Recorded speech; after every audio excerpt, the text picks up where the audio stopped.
Tony इन सभी को अपनी गाड़ी में लेकर इनके शूटिंग लोकेशन पर जाता है। यहाँ पर हमें यह पता चलता है कि यह सब लोग एक भूतिया मूवी शूट कर रहे हैं और इस मूवी की मेन कैरेक्टर कैसी है। यहाँ पर ये दोनों काफी ज्यादा अच्छा एक्टिंग कर रहे हैं, जिसकी वजह से इस मूवी का डायरेक्टर लुई बहुत ही ज्यादा खुश हो जाता है। इसके बाद यह सब लोग वहाँ पर बैठकर लंच करने लगते हैं। तभी वहाँ पर टोनी कैसी के पास में आता है और टोनी अपने कहानी के कुछ डायलॉग को कैसी को देता है। कैसी इस डायलॉग को पढ़कर काफी ज्यादा हैरान हो जाती है और सोचती है कि टोनी इतना अच्छा कैसे लिख सकता है। इसके बाद हम शूटिंग का सीन देखते हैं जहाँ पर ये दोनों ही एक्टिंग कर रहे थे और यहाँ पर कैसी को टोनी के डायलॉग याद आ जाते हैं और वह इस डायलॉग को यहाँ पर बोल देती है और इसी वजह से इस मूवी का डायरेक्टर लुई बहुत ही ज्यादा गुस्सा हो जाता है और वह टोनी पर भी बहुत ही ज्यादा गुस्सा करता है। और अब इसके बाद इन दोनों के बीच में लड़ाई होने लगती है, लेकिन बाकी के सभी लोग इन दोनों को एक दूसरे से अलग कर देते हैं। अब इसके बाद ये सभी लोग अपनी शूटिंग खत्म करके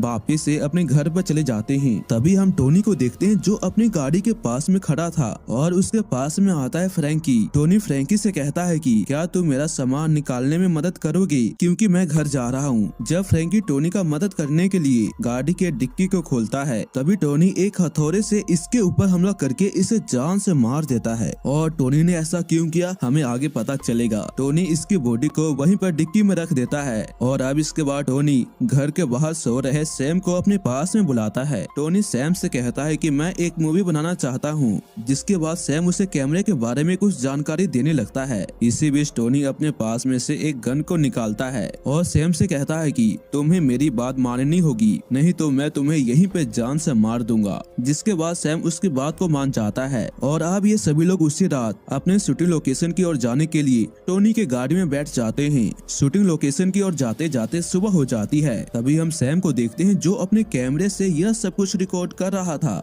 और यह चीज लुई को काफी ज्यादा अजीब लगती है। तभी टोनी अपनी गाड़ी को एक सुनसान जगह पर रोक देता है। जिसके बाद टोनी सभी को अपनी गाड़ी से नीचे उतरने के लिए कहता है। इन सभी को टोनी की यह हरकतें काफी ज्यादा अजीब लगती है। यह देखकर लुई पुलिस को फोन करने की कोशिश करता है। तभी टोनी लुई को अपने गन पॉइंट पर लेकर उसके फोन को छीन लेता है। इसके बाद टोनी इन सभी से कहता है कि तुम लोग कैसी के आसपास में रहना बिल्कुल भी डिजर्व नहीं करते, क्योंकि कैसी बहुत ही अच्छी लड़की है और तुम सब उसके पीठ पीछे उसकी बुराइयां करते हो। यह सब सुनकर कैसी बहुत ही ज्यादा गुस्सा हो जाती है और टोनी को समझाने की कोशिश करती है, लेकिन टोनी कुछ भी नहीं समझता और यह सारी चीजें सैम अपने कैमरे में रिकॉर्ड कर रहा था। इसके बाद टोनी इन सभी को आगे जाने के लिए कहता है। यहाँ पर हमें ये भी पता चलता है कि टोनी ने पहले ही इस जंगल में गड्ढे कर दिए थे और यह इन सभी को जिंदा ही दफना कर जान से मारना चाहता है। इसके बाद टोनी लुई को गड्ढे में जाने के लिए कहता है। हालांकि लुई पहले तो गड्ढे में जाने के लिए मना करता है, लेकिन टोनी के धमकाने पर वह तुरंत ही इस गड्ढे में चला जाता है। टोनी कैसी को यह कहता है कि जब मैं एक्शन बोलूंगा तो तुम्हें एक्टिंग करते हुए इस गड्ढे को भरना होगा और एक्शन बोलने पर कैसी ऐसा नहीं करती, लेकिन टोनी उसे जान से मारने की धमकी देता है। जिसके बाद कैसी इस गड्ढे को भरने लगती है। लुई को ऐसा लगता है कि अगर वह गड्ढे से निकलेगा नहीं तो टोनी उसे जिंदा ही दफना देगा, इसलिए यह जल्दी से बाहर आ जाता है और यह देखकर टोनी को बहुत ही ज्यादा गुस्सा आता है और वह कैसी से कहता है कि तुम्हारे हाथ में जो फावड़ा है उससे तुम लुई को जान से मार दो और अगर तुमने ऐसा नहीं किया तो मैं तुम्हें यहीं पे जान से मार दूंगा। जिसके बाद सैली बहुत ही ज्यादा डर जाती है और लुई पर हमला करके उसे जान से मार देती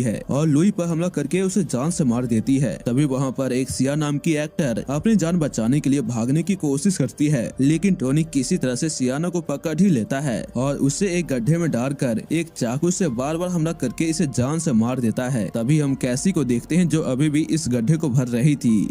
इसके बाद टोनी जेना नाम की एक्टर को खत्म करने वाला था और वह सैम से कहता है कि मुझे तुम्हारी इसमें मदद चाहिए। जिसके बाद सैम कैमरे को वहीं पर रखकर ये दोनों जेना को जान से मार देते हैं। तभी हम सैली को देखते हैं जिसे एक मौका मिल जाता है टोनी के ऊपर हमला करने के लिए और वह अपनी पूरी ताकत से टोनी के ऊपर हमला करती है, जिसकी वजह से टोनी इसी गड्ढे में गिर जाता है और तभी सैम भी टोनी के ऊपर हमला करता है। जिसके बाद ये दोनों टोनी को जिंदा दफना देते हैं। सैम टोनी का गन अपने पास में रख लेता है। इसके बाद ये दोनों अपनी गाड़ी की ओर जाने लगते हैं। इन दोनों को ऐसा लग रहा था कि टोनी अब मर चुका है। इसके बाद सैम सैली से कहता है कि तुम्हारी वजह से कितने लोगों की जान चली गई, क्योंकि तुमने ही टोनी को अपना पर्सनल ड्राइवर बनाया था, जिसकी वजह से टोनी को ऐसा लगने लगा था कि तुम भी उससे प्यार करती हो और टोनी के एक तरफे प्यार प्यार ने इतनी सारी जानें ले ली और यह सब कुछ सैली तुम्हारी वजह से हुआ। तभी सैम कैसी को डिक्की में रखे फ्रैंकी की डेड बॉडी को दिखाता है और कहता है कि इसे टोनी ने जान से मार दिया है। और इसके बाद सैम भी सैली के साथ में जबरदस्ती करने लगता है, जिसके बाद कैसी उससे बचने के लिए वापस से उसी जगह पर आ जाती है जहाँ पर टोनी को दफनाया गया है।